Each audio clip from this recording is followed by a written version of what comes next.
I got isekai'd into an anime that was still airing. The system told me, if I didn't rank in the viewers' top 10 for popularity, I'd be written off with a plot death. To survive, I took out a loan from the system. 1 million popularity points. Loan approved. The system maxed out every one of my stats. 2 years later, the story was finally about to begin. First place in popularity this season. I will claim it. At the foot of the mountain, Caroline shouted up at me. Damien, the organization's final assessment. It's about to start. Get down here now. The stage was set. Time for the actors to take their places. I leapt down from the peak and landed beside Caroline. Morning, Caroline. Seeing my careless grin, Caroline nearly blew a fuse. Hey, Damien, do you even know what day it is? It's crunch time, and you're out here watching the sunrise? Aren't you even scared we'll fail the assessment? Hit by that sonic blast of a voice, I clapped my hands over my ears. Seeing that, Caroline calmed down and softened her tone. Damien, I'm not joking right now. You have to take this seriously today, understand? By then, Caroline couldn't hold back her tears. Because, if we fail this assessment, I patted her head to soothe her. Relax, Caroline. I'm here. We're not going to fail. Why? Caroline tilted her head, baffled by my confidence. If you really want a reason, it's obviously because I'm the strongest. With the sunrise at my back, I declared it with all the swagger I had. Even Caroline got swept up in the moment. But the next second, my eyes went wide with panic. What's wrong, Damien? What happened? Caroline was completely lost. Something terrible happened. Caroline, this is serious. I flailed my arms in distress. Damien, stop just saying something terrible. Tell me exactly what happened. Caroline, the cafeteria has my favorite strawberry cake today, but I was too busy watching the sunrise, and I forgot to go get some. So I asked Auntie Lena to save me a slice. Hearing that, Caroline's panic vanished instantly, replaced by pure exasperation. Caroline, think I still have time to make it to the cafeteria? Before I even finished the sentence, I was already sprinting down the mountain. Watching me go, Caroline sighed. The top-ranked StarCore sync rate in the whole program, a perfect score on every midterm exam, and this was Damien. Why is it that you act like such a goofy kid, and yet when the words the strongest come out of your mouth, somehow it makes people feel like it's just true? I don't want to admit it, but compared to you, we really don't feel like we're from the same world. An hour later, Caroline and I arrived at the Ember training grounds. Damien, are you part hamster? How do you eat that much? You actually ate my slice of strawberry cake too. Caroline glared at me, furious. Hamster, please. This is called strategic reserves. Besides, Caroline, today's the final assessment. Everyone's temper is bad enough on a normal day, and right now they're all one spark away from exploding, a total powder keg. If a fight breaks out later, before I could finish, the anime's protagonist showed up. Finn. He stammered. Damien? Caroline. I threw an arm around him and roughed up his hair. Morning. Had breakfast yet? Yeah, I ate already. Finn's eyes darted away. What'd you have? Just the regular nutrition meal. The more he said it, the less confident he sounded, not daring to lift his head, fingers fidgeting with his hem. Truth was, someone had stolen his breakfast, but he didn't dare say so. What? I looked utterly scandalized. On the single most important day of the final assessment, you ate that pig slop? No wonder your StarCore won't activate. Finn, my friend, now genuinely worried, Finn asked, does what I eat for breakfast actually affect my StarCore? Of course it does, I said with total conviction. As the #1 genius of Ember, my brain alone burns through the sugar of 3 grown adults every single day. You want to know why I'm this strong? It's simple. I eat double dessert every day. If you did the same, ate double sweets every single day, you might just wake your StarCore right up. Really? Finn's eyes lit up, half tempted. Idiot, he's lying to you. Zara arrived just in time to shut down my sugar sermon. Sis? Finn hadn't expected his sister to show up too. Damien, trying to peddle that garbage sugar theory of yours to con him again? Zara didn't hold back. How is that a con? Science proves it. Sugar not only fuels the brain, it also shuts certain people up. Not everyone's like you. A hardcore sweet tooth addict. Zara, that hurts my feelings. And such a big reaction too. Could it be you're not actually looking down on Finn, but jealous he's getting my personal coaching? Should have just said so. If you told me sooner. Jealous? Of this washout? Are you mocking me? Zara drew her blade and leveled it at me. 2 years. He can't even manage basic power sensing. And you think trash like that? Whoa, hey, easy. I can let a lot slide. But calling your own brother that's not okay. Am I wrong? Out of 36 students in the Star Child program, he's the only one whose StarCore hasn't even. That's because his StarCore is special. My StarCore is special? Finn asked, unsure of himself. Yeah, very special. So special that besides me, no one else has figured out what it even is. Want to know what I found out? I leaned in and whispered, your StarCore isn't dormant. It's too strong. So strong even you can't control it yet. Then why? Finn started, voice trembling with excitement. I just shushed him. Finn, the fun's in finding the answer yourself, don't you think? The next moment, staff arrived on the scene. Oh, looks like the assessment's about to start. Good luck, Finn. I've got high hopes for you. Finn bit his lip, visibly moved. Idiot, you actually believe that garbage? Zara kept jeering. Damien's obviously just messing with you. If your StarCore were really that special, why hasn't the organization noticed it either? Zara, how about a bet? Whether or not Finn awakens his star core during the final assessment. Bet on what? Dessert. If I win, your dessert's mine for the next 3 months. If I lose, you get mine for 3 months instead. Deal. But you don't get to help him. No problem. Truth was, I'd already checked the original script through the popularity system. Finn would get pushed to the brink during the assessment, and finally awaken that absurdly broken power to nullify star energy. This bet was already mine. On top of that, I want you to change the terms of the bet. Change what? If I win, I don't want your dessert. Fighting spirit blazed in Zara's eyes. I want you to go all out and fight me. For real. At that I turned serious, channeling my star core to pin her down. Zara, some things I can let slide once, twice, but a third time, a fourth, that's a different story entirely. After all, a lion doesn't tolerate a hunting dog, nipping at it over and over. So, Zara, once you've truly mastered your own star core and understand what it's really for, come talk to me about this again, because right now, you're nowhere close to earning my serious effort. You can't even withstand my aura, can you? Zara said nothing, fingers tightening on her hilt. Just then, the door to the Ember training hall opened, drawing everyone's attention. Oh? Bullying a classmate again, little Damien? Vera sauntered over, teasing. That's slander, Vera. I was just having a friendly, productive chat with the Zara.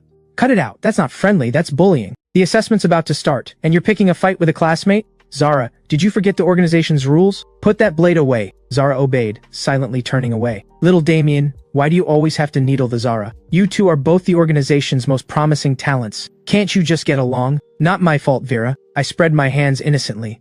Zara's the one provoking me. This is self-defense. Vera sighed, exasperated. Fine, I'll deal with you after the assessment. Get back with your team, now. The assessment's starting soon, and plenty of VIPs are here from the organization today. So don't you dare screw this up. Relax, Vera. I'm the strongest, remember? Vera was left speechless by my confidence. Caroline leaned in and asked, Hey Damien, what you told Finn earlier, was any of that true? Guess, I said, teasing. Caroline mulled it over. Though the failure rate for star core surgery ran high, anyone who survived and walked off that operating table, and had held on this long, had already adapted to the star core lodged inside them. For 2 years now, Finn had shown no sign of any star core ability, and yet he'd shown no rejection symptoms either. Instead, he was just fine. As ordinary as someone who'd never had the surgery at all. But looked at another way, Finn's very normalcy was itself deeply abnormal. Finn lowered his head, tense. Exactly, I finished silently in my head, especially since everyone basically froze him out. Caroline hadn't said a single word to him in 2 years. As for me, in a way I was more arrogant than any of them, because in my eyes they were nothing but ants, all interchangeable, which was exactly why Finn could feel something like respect from me.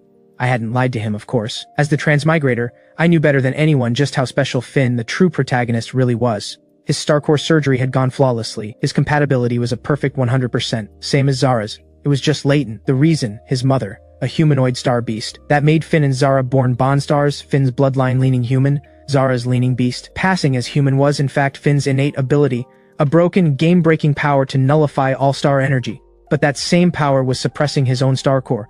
The moment he realized that, he could unlock its full strength. Between the two siblings, they effectively carried 2 star cores, a blatant, unfair advantage.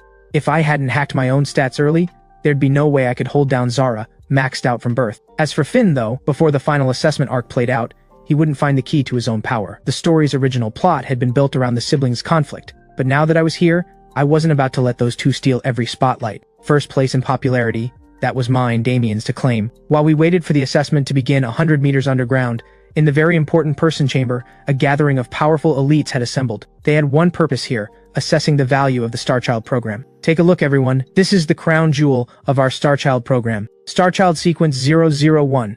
Damien. Overall potential rated S rank. Just 6 months after his star core surgery, he was already capable of single-handedly defeating a Special Forces tactical unit.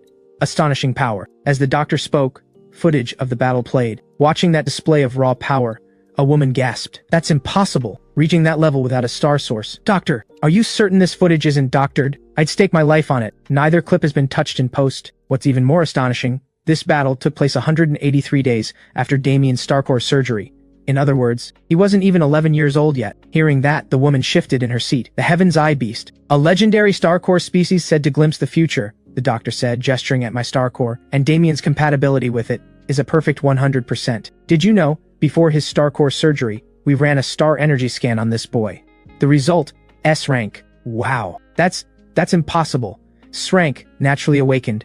An S rank prodigy by birth, paired with a perfect star core, limitless potential, perfect natural talent, perfect star core compatibility, and an unmatched gift for combat. Pay attention to this part. One of the Heaven's Eye Beast's powers, future sight. Right now, Damien, can't yet unlock the full potential of those eyes. He can only foresee an opponent's movement roughly half a second ahead, but that's already enough for him to leapfrog ranks without a star source at all, and take on veteran Tier 1 combat star wielders. Doctor, name your price. Madame Canary anxiously tore the gem from her chest. Is the heart of Eternal Night enough? I'm afraid, everyone, Damien is not for sale, because he alone can carry the dreams of us old fools, and prove to everyone who once betrayed us, cast us aside, and looked down on us, that so-called embers aren't just ash left over, after the fires burned out, ready to be swept away. Damien can just as well kindle the spark of a new era, and in that new era, blaze up again, bright enough to outshine every star in the sky. We believe, with everything we have, that under his lead, the embers will soon bring the so-called star era to its end, and open a brand new one. Are you ready to welcome a new age, everyone? An age named Damien. A new age, Doctor? Mr. Viper rose to his feet. Just now, you seem to have skipped over a rather critical question. That question being, this so-called perfect creation of yours, can he actually be controlled? Because I don't believe a star wielder that powerful would ever willingly become someone else's tool for chasing a dream. Would he? Honored guest, I think you've misunderstood something. I said it from the very start. Damien is our chosen leader, not our— We never intended to control Damien at all. All he has to do is be himself. Even if that choice might one day bring us to ruin, and even if that day comes, we still believe he'll carry the newborn embers to heights we've never reached, and in some entirely new way, make the dreams of us old fools come true. I see. Sounds like you've already thought this all through, and you're willing to bear whatever the worst outcome might be. In that case, I have no further objections. Mr. Viper sat back down. The doctor moved on to the next listing. Starchild Sequence 002, Nature Type, Leo. Star Core Compatibility 99%. Starchild Sequence 003, Iris. Custom Instrument, the Butterfly of Pure Splendor. Star Core Compatibility 92%. Starchild Sequence 004, Caroline. Mecha Intel Type, Starseer Mongoose. Star Core Compatibility 90%. Starchild Sequence 005. Starchild Sequence 036, Finn. Trait Type, Black Star. Star Core Compatibility unknown. For Finn's entry, there was no combat footage at all, and the file itself was strangely thin. What's this? The file on this last Starchild is barely anything, and his compatibilities listed as unknown? Madame Canary asked, puzzled. That's because we can't confirm whether his Star Core surgery even succeeded at all. At that, Madame Canary leaned forward sharply as if about to speak. All right, everyone. The venue for the final assessment has already been arranged. Please follow me. Meanwhile, an announcement echoed out. The final assessment was about to begin. All students were to report to the central testing ground. Watching Finn tense up, I told him, calm and steady. Remember, when you feel like you're out of options, just ask yourself why you're still alive right now. Then I turned and called out to Caroline. Let's go, Caroline. Right. I took the lead, Caroline beside me, and stepped first into the dim underground passage. Zara followed close behind. Finn watched my retreating back, my words echoing in his mind. Why am I still alive right now? I want to know that too, he thought before hurrying to catch up. We waited for the final assessment to begin. The other students murmured around us, none of them showing the slightest nerve about it. All right, kiddos, ready to meet real hell? The moment Vera's words landed, a massive, transparent barrier rose up.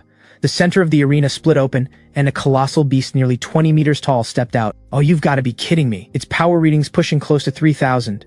A tier minus 2-star beast, the Terra Worm. Correct. This is your final assessment for today. And the task itself isn't complicated. Just find any way you can to survive as long as possible against this thing. 3 minutes. You can form teams of up to 3 to take it on together. Alright, that's everything about the final assessment. Now go find yourselves a team.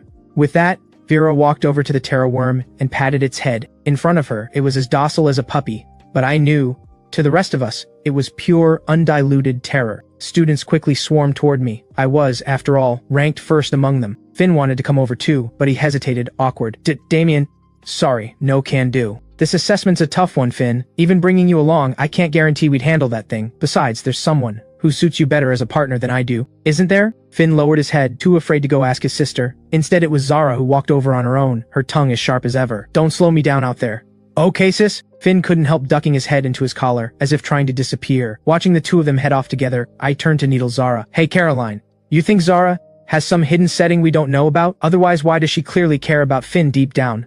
But every time they meet, she acts like they're mortal enemies. Like she wishes he'd just vanish off the face of the earth. Caroline, tail curled around her tactical tablet, busy analyzing the Terra Worm, ignored me completely. Fine. Our team was still short one person. I brushed past everyone trying to latch onto me and walked straight toward the girl, curled up asleep on the ground, hugging a pillow. Iris. Hey, Iris. The assessment's starting. Up you get. To my shouting and tickling assault, the girl just rolled over irritably and pulled the pillow over her head. Guess the normal approach isn't going to cut it. Iris. Cafeteria serving. At that, the girl snapped awake instantly, sitting bolt upright. Serving? Serving already? Realizing she'd been tricked, she sulkily scrawled "Liar Damien" and "Dogs not welcome" on her pillow, then flopped back down to sleep. No choice. Time for the nuclear option. Iris, get up. The test's starting. Because if you don't get up, I'm telling Zara that you're the one who ate her hidden snacks. The girl, no longer pretending, shot upright. Fine, fine. I'm awake, Damien. Now tell me what this test is. I'm taking it seriously. Done. My last teammate was locked in. I glanced over. Caroline's calculations had overloaded so badly, smoke was practically coming off her head. I gave it a knock. Caroline, quit running the numbers. That Terraworm's star energy alone is more than 30 times ours. You could crunch numbers till tomorrow, and our odds would still be 0. But, no buts. I popped a piece of candy into her mouth to shut her up. You think that pack of old fogies let that thing loose for any other reason than to knock us down a peg? Relax, our goal isn't to beat it. It's to leave those old fogies stunned speechless. That's all. Iris eyed the candy, pouting. Did Damien? I need sugar too, gimme. With a brain like yours, one that barely fires once every 2 weeks, you think you need sugar to fuel it? Go play somewhere else. Who says? I'm plenty good at thinking, thank you. Don't underestimate me, Damien. 10 times 25. What's the answer? T10, 12, 15, 250. You dummy. I knew it was 250. I knew it was something out to show me, all bluster. I am not a dummy, Damien. Look at this. I paid $100 for an IQ test last time. A full $150. That's genius level. No way. I snatched the phone and scanned it, then stared, genuinely stunned. Paying $100 for a scam test like this? Now that makes you the dummy of all dummies. You're lying. Iris flushed, on the verge of tears. Caroline spoke up meekly.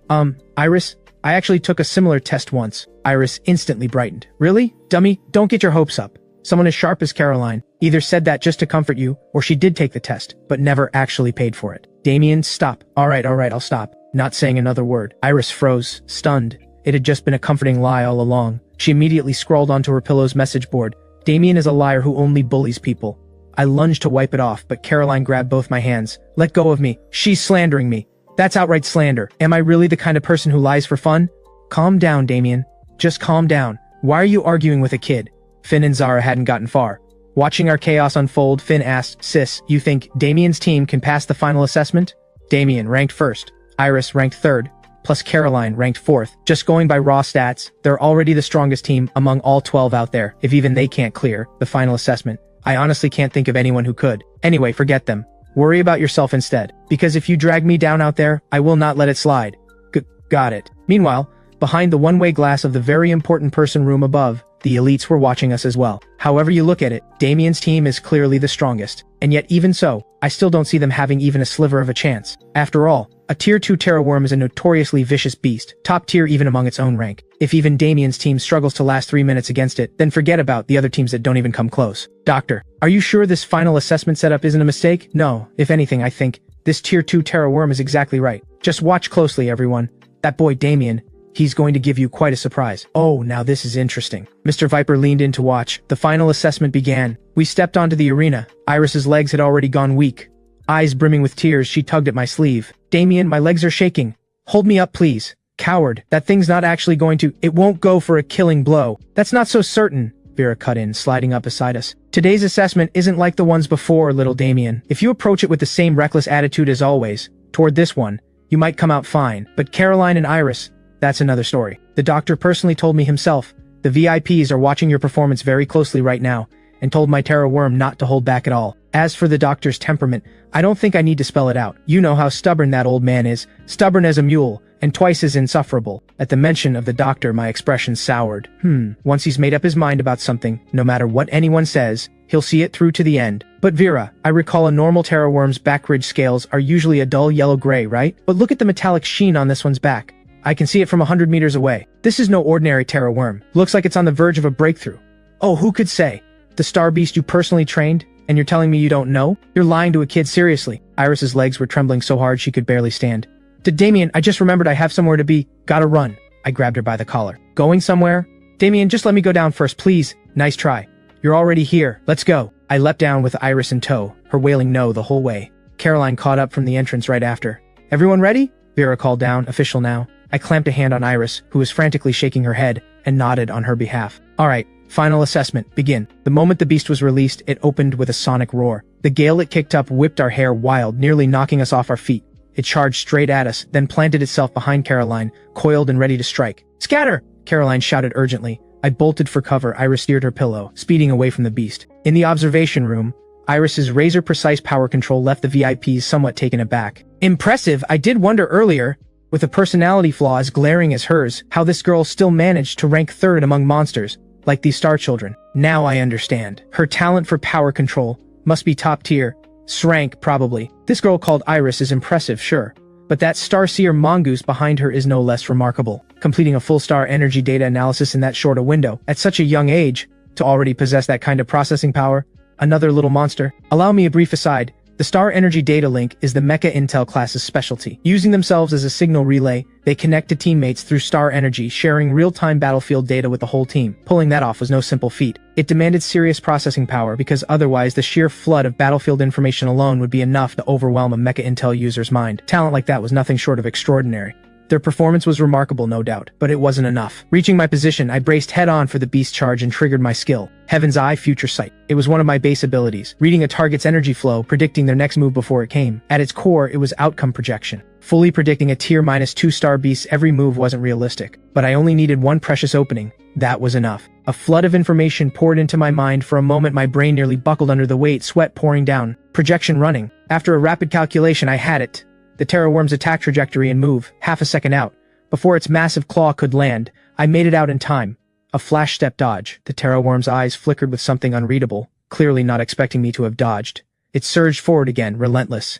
Even with half a second's foresight, the sheer gap in raw stats between us meant I still couldn't land any meaningful counterattack. The students waiting outside were already shaking. You've got to be kidding. Can we actually survive 3 minutes against a monster like that? Sis. Finn instinctively edged toward Zara for reassurance. Zara, as ever, stayed cold. Quiet. Watch. Meanwhile, back in the very important person room above, holding out this long against a tier 2 Terra Worm, that boy Damien lives up to being called the strongest, though if I'm reading this right, Damien is probably buying time for the Starseer mongoose. Otherwise, he's had several openings already to put distance between himself and the Terra Worm, let his teammates share the pressure, and drag the fight out as long as possible. But he hasn't taken any of them. Instead, he's baiting it on purpose, probably because he thinks that besides himself, his two teammates would have a hard time weathering this worm's assault. Madame Canary swirled her glass, intrigued. Even a tier -2 star beast holding back, a single casual strike from it is well beyond what these half-grown kids could ever imagine surviving, isn't it? Mr. Viper joined in. The Mecha Intel class's biggest edge over the others is information gathering and organizing it. That Starseer mongoose hasn't moved from that one spot since the fight started, which means it's been gathering, analyzing every precious bite of data Damien's been feeding it. There's just one thing I can't figure out. What's that? For the Mecha Intel class, all that data gathering and processing ultimately exists to find one small sliver of possibility buried inside a mountain of impossible odds. Otherwise, cold raw data alone can never translate into a decisive victory. So then, what's their goal in gathering all this data? What possibility are they so desperately chasing? Just stretching the fight out as long as possible. I doubt that's really it. Something seemed to have caught Madame Canary's attention too, and she fell into thought. The doctor, catching wind of their exchange, let a knowing smile curl beneath his silver mask. Buying time. No, Damien would never make that choice. That would mean conceding defeat in his own heart in advance, and that was something Damien could never accept. Rule out every impossibility, and what's left is the only answer. Damien's goal was never to stall for time. He was waiting for one perfect chance to strike back. Come on then, Damien. Show me exactly where your limits lie. The doctor was right. Winning this final assessment on my own terms, that was what I'd decided from the very start. As for the rules, those had only ever been shackles built for the weak. I, Damien, followed only the law inside my own heart. Damien! Caroline had finally finished her calculations. Hearing her voice behind me, I smiled. After all that stalling with the Terra Worm, she'd finished exactly what I'd needed her to do. Now it was my turn to perform. I dropped my earlier approach entirely. For the first time, putting real distance between myself and the Terra Worm. Iris! Right! Iris steered her pillow, charging straight at the Terra Worm's belly. To dream corruption! Her move conjured hundreds of butterflies in an instant, swarming straight for the Terra Worm's head. The sudden blindness froze the beast's movements for a brief moment. I shut my eyes, using that window to receive the data streaming in from Caroline. Old injury, left front knee, a 0.03 second gap in its energy flow there. I knew exactly how to hit it. My eyes snapped open, energy gathering at my fingertips. Harassed by the butterflies, the worm swiped its claws in irritation. Iris dodged just in time. Then it turned and charged straight at me again. Star technique, Azure! I aimed with pinpoint precision, striking the old wound on its left knee, where the thick scale armor hadn't fully grown back. The Terra Worm let out a roar of agony and crashed to the ground, unmoving. Watching it unfold, Madame Canary's glass slipped from her fingers and shattered on the floor. Unbelievable. Truly unbelievable. 3 kids who haven't even hit tier 1, and they actually wounded a tier -2-star beast. Talent, courage, strategy, and nerve under pressure. This kid truly was a born leader. If he hadn't willingly shouldered the vast majority of the danger himself, then no matter how airtight the plan, there'd have been no guarantee it would have gone as intended at all. Damien, are you really that certain you won't make a mistake? Are you really that unafraid of failing? The doctor couldn't fathom my reasoning. If I'd simply played it safe, stalled for time, I could have passed easily. But I'd resolutely chosen a path no one had seen coming. What I wanted was never delay, it was a counterattack, shattering everyone's assumptions, showing them a miracle was possible. And now, that miracle stood right in front of them all. The Terra Worm rose again, furious, its dormant savagery fully unleashed. But once it spotted where we'd retreated to, its expression twisted into something almost human, bewilderment. Oh, still sulking over there, big guy?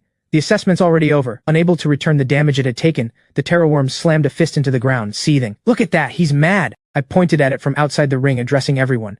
And here I thought a tier -2-star beast would have a longer fuse than that. Damien, Caroline said flatly from beside me, you're going to get the people testing after us killed. Not my problem, my assessment's done. I put my hands on my hips, entirely unbothered. Hearing that, the other star children around us went pale. Who's insane enough to go next after this? But right then, Zara, unexpectedly, walked straight toward the arena. Sis, wait, Finn tried to stop her.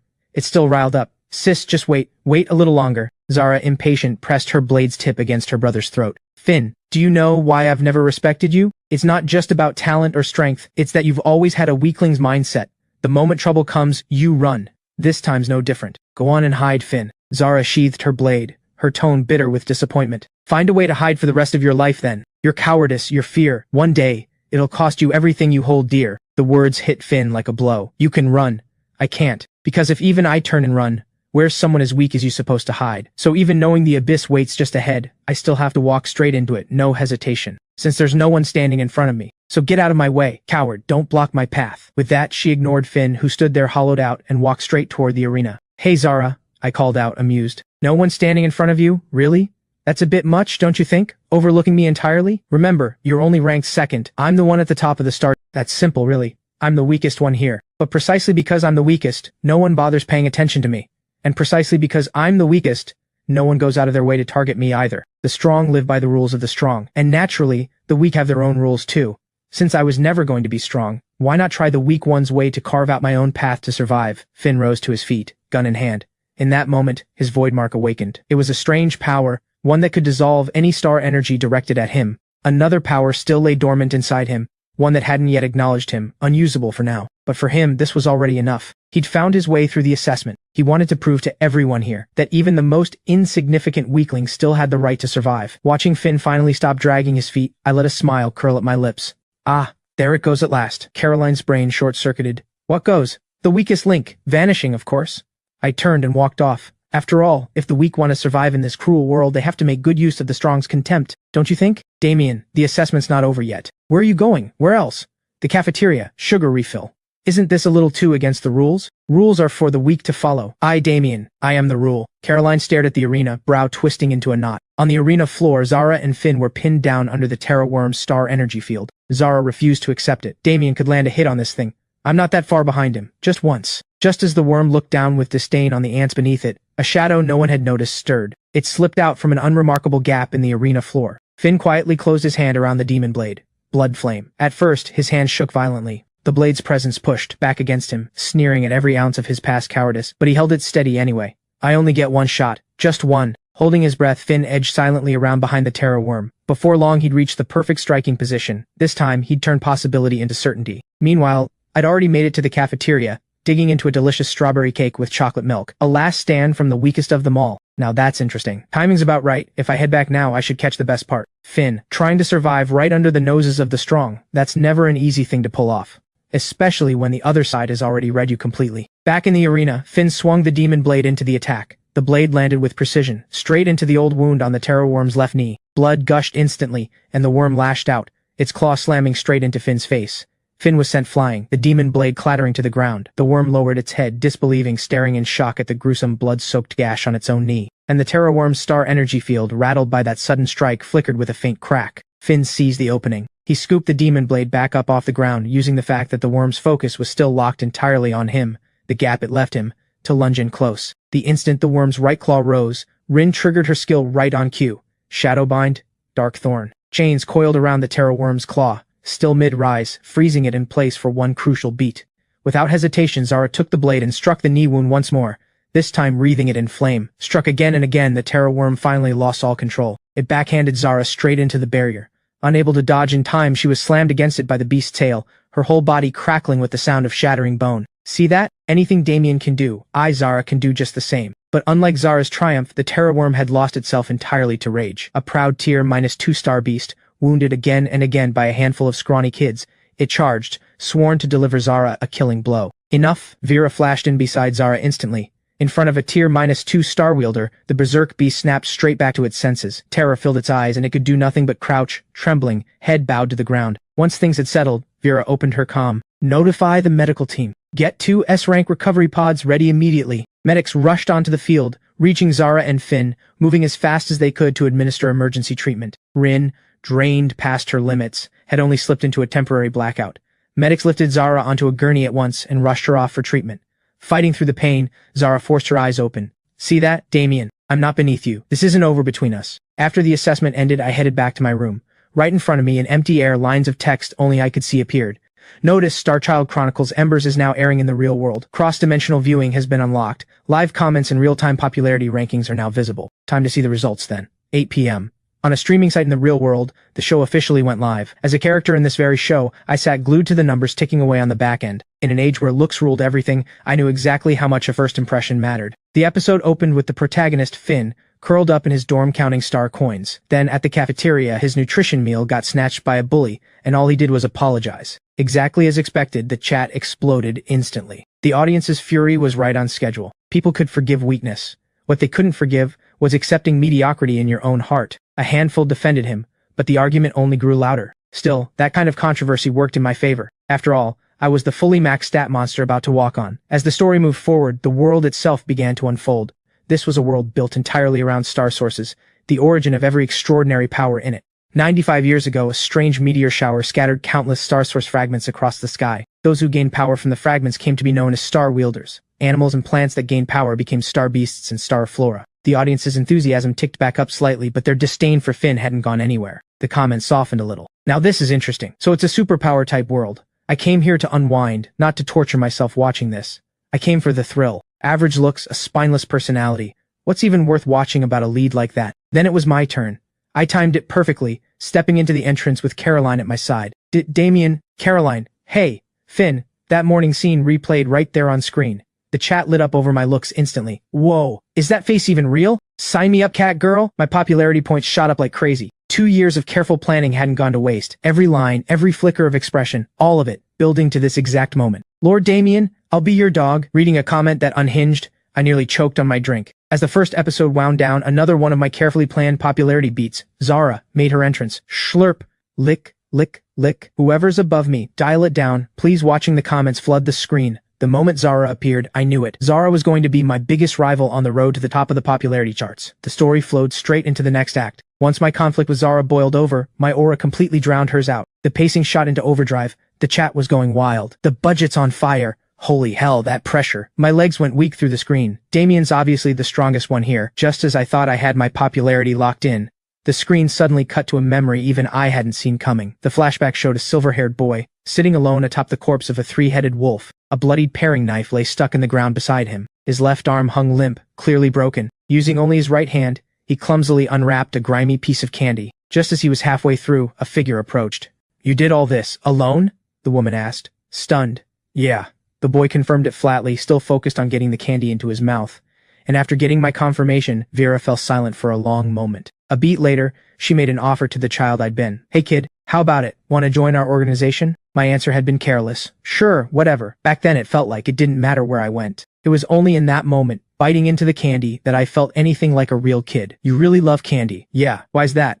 Vera crouched down to ask. Because Mom always said, eat enough candy, and life stops tasting so bitter. So that's how it was. A pang of sympathy hit Vera. The child in front of her had beaten a 3-headed wolf, a low-tier beast that didn't even have a star core, but I'd paid no small price for it either. Only since I'd stayed calm through the whole thing, Vera, back then, hadn't even noticed. That must have hurt. Let me patch you up in a minute. It's fine. It hurt a lot earlier. But once I had the candy, it stopped. Heh. Here. Vera pulled out an ornate gift box. I'd never seen anything like it, but I knew instantly it was worth a fortune. That's expensive, isn't it? Not to me. But young as I was, I had my own stubbornness and I didn't take the chocolate. Vera coaxed gently. Just take it. Call it a welcome gift for joining us. I still didn't say a word. Seeing that, Vera simply forced it into my arms. Thanks, I managed, my voice a little hoarse. By the way, kid, what's your name? This time my answer came fast. Damien. Damien, huh? That's a good name. And with that, the flashback ended. System notice, audience emotional response detected. Sweet tooth addiction has been added to your character profile. Popularity points plus 2,000. I stared at the notice, genuinely caught off guard. I'd just been a kid with a sweet tooth. But in the version the production team had cut together, somehow I'd become the poster child for the whole beautiful, strong, and tragic trope. Not that the misunderstanding hurt me any. My only goal here was farming popularity points after all. The comments went into overdrive. Damien, you're all working to get strong. I was just born that way. Eat enough candy and life stops tasting so bitter. This backstory is unreal. Sweet enough to kill, that's Damien for you. Taking down a mutated three-headed wolf solo at age 8.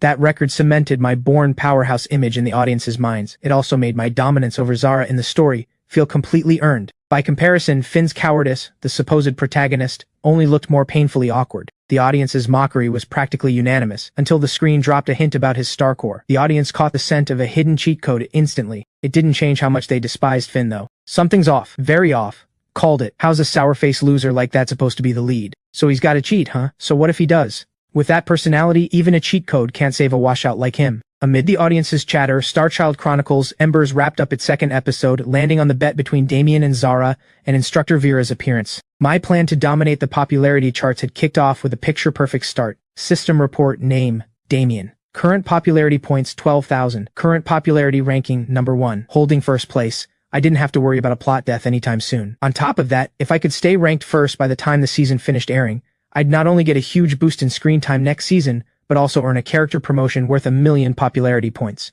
and unlock a one-time exclusive backstory edit privilege. The exclusive backstory edit privilege, letting me freely rewrite my character's backstory once, including adding a custom story beat, and tacking on up to 1 extra talent setting. That so-called backstory edit privilege was basically a free cheat code thrown in for good measure, because the moment I got it, I could immediately slap on something like a natural-born max-level combat talent, a straight-up broken setting. It would massively boost my potential, while cementing even further my image as a born powerhouse. That said, I'd already had a plan for exactly how to use that privilege, because the single most important thing in the Starchild world was, without question, the Star Source. Basically this world's version of a devil fruit. After all, why would the Embers even bother running a final assessment, or invite so many powerful VIPs to watch? The real reason, boiled down, was making sure all 36 Star Children each got a Star Source suited to them, because, on its own, the Embers couldn't produce 36 precious Star Sources by themselves, let alone guarantee that all 36 Star Children each got a Star Source that matched their own Star Core. That's exactly why the final assessment existed, and why all those VIPs had shown up. The assessment itself was meant to identify the strongest few Star Children in the program, and hand over whatever Star Sources the organization already had on hand that suited them best. That way every resource got put to maximum use. The VIPs, meanwhile, were there because the Star Child program showed off its value to them, convincing them to willingly invest in it and provide the remaining Star Children with the Star Sources they still needed. And once I understood just how important Star Sources were in this world, it was only natural I'd decided to spend my precious future backstory edit privilege on building out my Star Source system. In other words, adding an extra talent. After all, the Star Source I was about to pick was Vector Control, and if I wanted to push Vector Control's full potential to its absolute limit, I'd need a top-tier talent from the Mecha Intel class, Overclock Calculus, because only by holding both Mecha Intel's Overclock Calculus and the Star Energy scans from the Star Eclipse Heaven's Eye could I form what for now only existed in my imagination, a nearly unsolvable vector system. And right now, I already had the Star Eclipse Heaven's Eye. Once I passed the final assessment, I'd get the vector control I wanted right away, which meant Overclock Calculus was the only piece I was still missing. Once that puzzle was complete, I wouldn't just be a born powerhouse anymore. I'd be a genuinely strong one. And when that happened, every viewer chasing a power fantasy high would carry me straight to the top of the charts. Sunday's third episode aired. The final assessment began in the central arena. The colossal tier -2 Terror Worm stomped into view, and its sheer presence made viewers hold their breath even through the screen. And against that, when I called out, Star Technique, Azure, landing a precise strike on the worm's weak spot, knocking it clean off its feet, my image as the strongest had already burrowed deep into every viewer's mind, and my popularity points spiked right along with it. I was fully satisfied with the highlight reel I'd engineered for this season, but these easy days were about to run out. Once the assessment ended, the gap between everyone would shrink once they all got their Star Sources. And right after that came the brutal main plotline. The Embers were about to take a devastating hit. I opened the popularity shop and fixed my eyes on one item. Death Feign Bracelet. Effect: blocks one fatal blow, triggering a state of feigned death. You wake up one day later. Price: 100,000 popularity points. I still owed the system nearly 1,000,000, but my plan called for the risk. Raw strength and good looks were fireworks, gone in a flash. Only a character with real personality could actually last. Acting goofy day to day, eating sweets on camera, all of it was to close the distance with the audience. But real charisma needed a story with real impact. Strong wasn't enough. I needed tragic too. Heartbreak was the real key to going viral. You've spent 100,000 popularity points. Death Feign bracelet purchased. Heh. If I wanted a flash of popularity to become lasting devotion, I'd have to pay a price for it. I planned to use this item to experience a genuine death in the story to come. It was insane, but the payoff was massive. Worth every bit of the risk. An hour later, Caroline was mid-meal when I dropped myself down right next to her, taking in the smell of food. Ooh, extra rations today, huh? Hey, Caroline, why are you just standing there, doing nothing? Damien, aren't you a little old to be stealing food? I grabbed a spoon and dug in with gusto. Caroline, how can you call this stealing? I, Damien, would never do something that shameless. Wasn't this thoughtfully served just for me? Besides, you feed me today, and tomorrow I'll take a bullet for you. Anyone wants to mess with you, they'll have to step over my dead body first. Caroline just went blank, chalking it up to nonsense and resigned herself to her stolen meal. Fine. Need dessert too? Absolutely. Watching Caroline's back, I let the reckless act drop, a flicker of guilt crossing my eyes. I'm sorry, Caroline. I know I always act like I'm taking advantage of you, but some things can only be said as a joke. Heroes aren't allowed to cry after all, which means the one who does the crying will have to be you. You'll be the one to witness this brilliant firework of a death, and you'll be the one to steer the audience straight into grieving mine. As long as I apologize properly afterward, you'll forgive me, won't you? We've known each other for years now. You've always put up with my childishness, my selfishness, haven't you? I watched Starchild Chronicles Embers, projected by the system, episode 4. Watching this life I'd personally lived through from a god's eye view. It really did feel strangely surreal. Damien, why are you so out of it just eating? Caroline couldn't see the screen and just figured I was zoning out at thin air. Nothing, just thinking about stuff. I brushed her off absently, my attention still locked on the screen. The story had reached the part where Zara chose, on her own, to challenge the enraged Terra Worm. Go on and hide, Finn. Find a way to hide for the rest of your life then. Your cowardice, your fear. One day, it'll cost you everything real you have. You can run.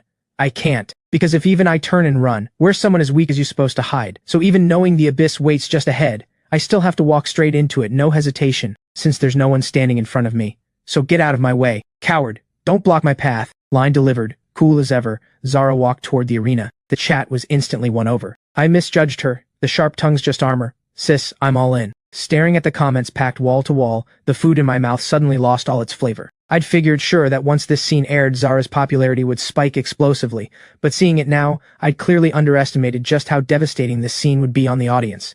A fan favorite pairing hot lines like that with a beloved character. For real-world veteran fans, that combo was straight up off the charts. Good thing I hadn't just sat there doing nothing. I'd stepped in with a fix right on time. Otherwise, I'd have taken a real loss.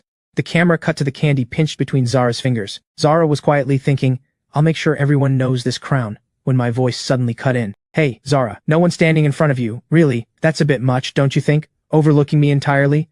Remember, you're only ranked second. I'm the one at the top of the Star Children. The camera froze on our gazes, locking heavy with destiny. A gorgeous face double punch, straight to the audience's heart. The comments boiled over instantly. Thanks to me elbowing my way in, what should have been Zara's solo spotlight moment ended up turning into a two-hander between the two of us. And in that scene meant to burn bright for her, I somehow came out on top by a hair. I ended up being the real protagonist of that whole highlight moment. My popularity growth clearly outpaced hers. I'd completely stolen the spotlight that should have been Zara's. Not bad.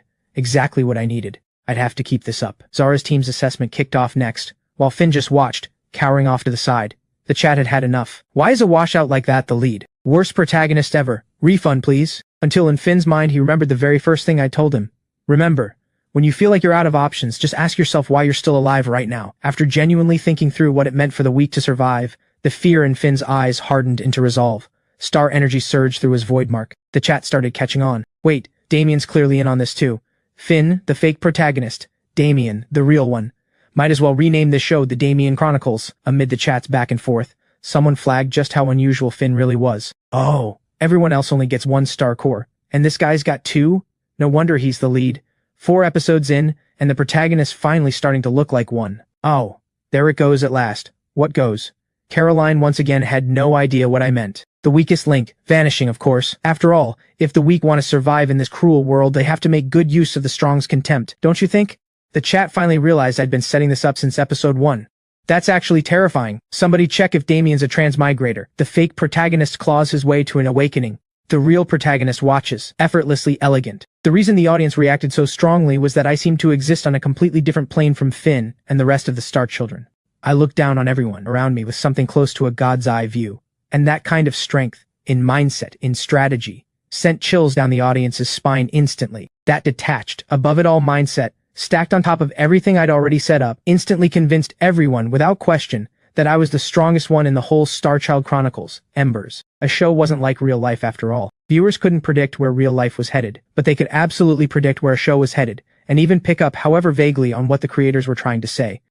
Which meant that even if I wasn't the strongest fighter in the show right now, every one of them was already convinced that, eventually, I'd grow into the strongest fighter this show had. And once that belief took root in the audience's minds, my job here was done. Because from the very start, I'd never once forgotten that I was living inside a show. Surviving, and winning popularity points, was the only thing that mattered. The latest episode ended. I closed the window. Caroline, I'm done eating. Take your time. I'll head back first. Oh sure. Whatever Finn did from here on out didn't matter anymore. I'd already locked down this show's one and only untouchable spot, because fan speculation was the single most unreasonable force in the world. Once I'd finished eating, I left the cafeteria and headed back to my dorm. I stared at the Death Fane bracelet on my wrist, working out the end game for Season 1. A Tier 2 star wielder plus several Tier 1s, knowing all their weaknesses and quirks, as long as I made good use of the next 6 months, I stood a solid chance of taking them all down with me. Still, if I wanted this fireworks show to hit exactly the mark I wanted, I'd need to push my strength even further. Ugh, robbing Peter to pay Paul. When am I ever going to pay off this popularity debt? I opened the popularity shop again, digging for the one item that could change everything. Get my hands on it, pair it with tomorrow's vector control, and I'd have everything I needed. 6 months from now, at the end of Season 1, I'd give everyone a fireworks show, the most brilliant, most heartbreaking one there was. 1 day later. Morning, Damien. Iris, half asleep, waved a lazy hand at me, last one through the door, as I made my way to my usual seat. Relax, everyone. It's just a Star Source selection meeting. I leaned back until I found a comfortable spot, eyeing the wound still on Zara's arm. I couldn't resist getting a jab in. Hey Zara, that wound still hasn't healed? Guess our medical team's not up to snuff. Otherwise, how'd they miss basic scar-free healing? It's got nothing to do with them. I asked them to leave the scar on purpose, because it reminds me, every single time I see it, that I need to push myself harder, so a moment like that never happens again. Oh, desperate, huh? Funny, because from where I stood, the final assessment looked pretty easy. Didn't you just waltz up there and it was over? Zara, catching that I was just needling her, ignored me. The meeting room door opened. The doctor and Vera walked in. Everyone stood to greet them, except me, still slouched lazily in my chair. At least fake it. You've got no manners at all. Vera walked over and rapped me on the head. Vera, I'm still recovering, remember? Can't go moving around too much. She let out a short breath and turned away. Whatever. Not dealing with you today. Once everyone had settled, the doctor pulled up a screen. Good morning, everyone.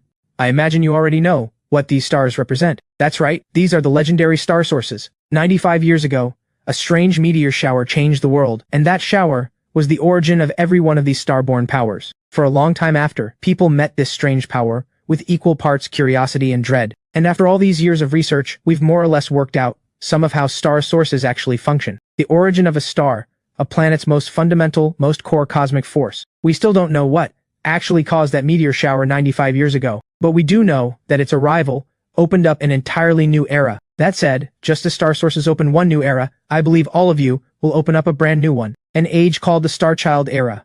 Alright everyone, aside from Damien and Finn who's still in recovery, the rest of you, follow Vera to go claim your star sources. Once they'd gone, the doctor showed me 2 star sources. Damien, are you sure that's the one you want? Given your performance, just say the word and no matter how rare the star source, I could get my hands on it for you. Besides, based on everything we've observed about you over the years, there's an illusion-class star source right here in the base that would suit you perfectly. You're sure you want to pass on that one for something as plain as vector control? I said, arrogant as ever, whether something suits me isn't for anyone else to decide. The daydreamer, a shadow that spends its whole life hiding behind someone else.